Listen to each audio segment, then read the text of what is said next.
I head back down the Midland Highway, stopping in at Campbelltown, a nondescript piss stop with a can-do attitude. Campbelltown has given tourists a reason to stop over by lining its main street with convict bricks. Each brick states details about real convicts, with many bricks being paid for by the convicts' current ancestors. It really is well worth checking out.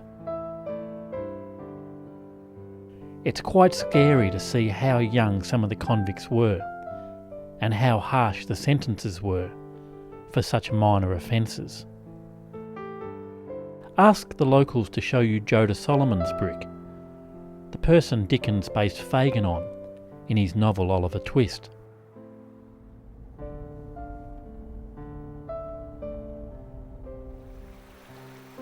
I'd heard of an Irish woman running a Celtic-themed cafe near the Mountfield National Park. Trish Rowlands left Ireland to live in a remote part of Tasmania. I wanted to know why. What I like about Tasmania is I like the wildness, the ruggedness, the magic and the mysticism that's in the forests, that's in the rivers, that's in the mountains, the lakes. The whole place has got something very special about it.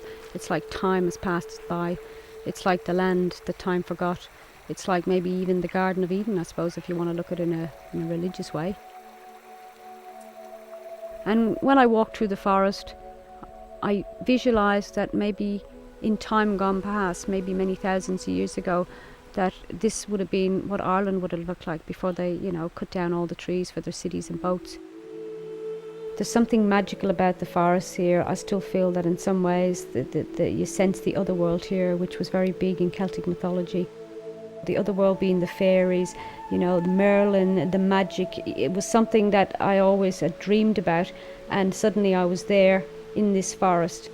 And I'd only got that feeling when I was back in Ireland and I would go rambling around an old dolmen or an old stone circle that still had power and a feeling to it.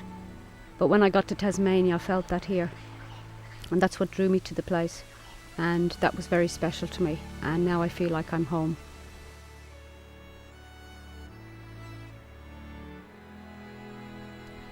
My Tasmanian journey has come to an end.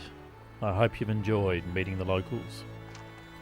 When I arrived in Devonport to get the ferry back to the mainland, a local guy in flannelette shirt and mullet haircut saw me filming and shouted, "Make sure you tell 'em all, the weather's shite down here, and we're all inbred."